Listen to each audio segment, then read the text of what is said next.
രാജഗോകുൽ metro man E Sreedharan പറയുന്നത് കേരളത്തിൽ ഇക്കുറി NDA അക്കൗണ്ട് തുറക്കും, അത് പൊന്നാനിയിൽ തന്നെ അക്കൗണ്ട് തുറക്കുമെന്ന്, പൊന്നാനി സീറ്റ് കിട്ടുമെന്നൊക്കെയാണ് പറയുന്നത്. യാഥാർത്ഥ്യ ബോധത്തിൽ പറയുന്നത് തന്നെയാണോ യുവരാജ് ഗോകുൽ?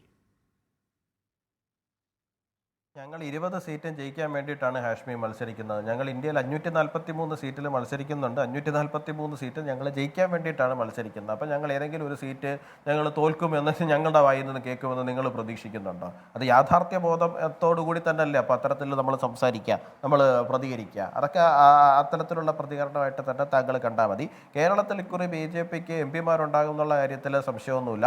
അതൊന്നല്ല, ഒന്നിലധികം MP ഇത്തവണ കേരളത്തിൽ നിന്ന് BJPക്ക് ഉണ്ടാകും.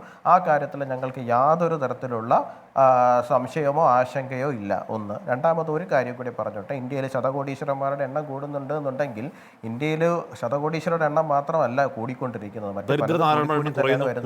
ഇൻകം ടാക്സ് റിട്ടേൺ ഫയൽ ചെയ്യുന്ന തുടങ്ങി.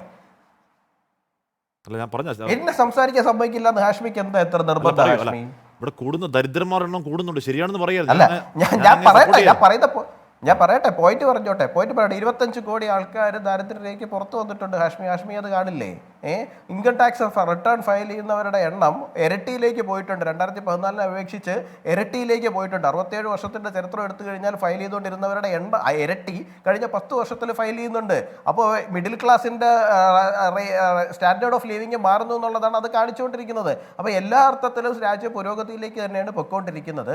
പിന്നെ ശതകോടീശ്വരന്മാരുടെ എന്നൊക്കെ എടുത്ത് കൊടുക്കുക എന്ന് പറഞ്ഞു കഴിഞ്ഞാൽ ആദ്യം ഒരു കാര്യം ചെയ്യേണ്ടത് രാഹുൽ ഗാന്ധി തന്നെയാണ് അതിനകത്ത് മാതൃക കാണിക്കേണ്ടത്. ഗാന്ധി കുടുംബം തന്നെയാണ്, നെഹ്റു കുടുംബം തന്നെയാണ് ആ കാര്യത്തിൽ മാതൃക കാണിക്കേണ്ടത്. ഇപ്പൊ റോബർട്ട് വധേര ഉൾപ്പെടെയുള്ള ആൾക്കാരുണ്ടല്ലോ, അവർ മാതൃക കാണിക്കട്ടെ. ഒറ്റ കാര്യം കൂടി എനിക്ക് പറയാനുണ്ട്. സർ, വാദ്ര നിങ്ങൾ ഇലക്ട്രൽ ബോണ്ട് വന്ന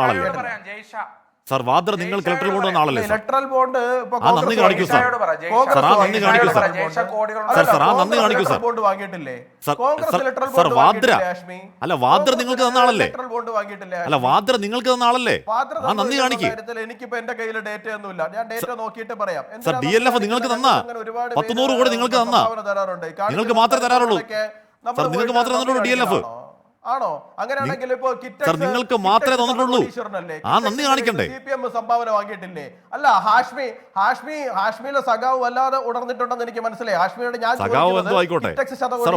നിങ്ങൾക്ക് കോടികൾ CPM വാങ്ങിയിട്ടില്ലേ? നിങ്ങളുടെ ഖജാനയിലേക്ക് കോടികൾ തന്ന ഒരു മനുഷ്യനോട് അല്പമെങ്കിലും നന്ദി കാണിക്കണ്ടേ? കുറ്റം പറയാവോ ഇനി? CPM വാങ്ങിയിട്ടില്ലേ?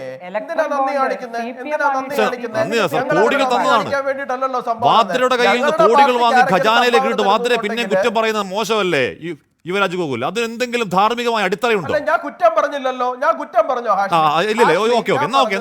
സിമ്പിൾ ആയിട്ടുള്ള കോടീശ്വരന്മാരുടെ കയ്യിൽ നിന്ന് വാങ്ങിക്കൊടുക്കുന്നുണ്ടെങ്കിൽ ആദ്യം ചെയ്യേണ്ടത് വാദ്ര ഉൾപ്പെടെ, പ്രിയങ്ക ഗാന്ധി ഉൾപ്പെടെ, രാഹുൽ ഗാന്ധി ഉൾപ്പെടെ ഉള്ളവര് അത് മാതൃക കാണിക്കണം എന്നാണ് ഞാൻ പറഞ്ഞത്. അവർ ആദ്യം കൊടുത്ത് മാതൃക കാണിച്ച് തുടങ്ങട്ടെ. അപ്പൊ നമുക്കൊരു മാതൃകയില്ലേ? കൊടുക്കുമ്പോ ഈ പറയുന്ന പോലെ ജാതി മതം ഒന്നും വലിച്ചുകൊണ്ടിടരുത്, അത്രേ ഉള്ളൂ.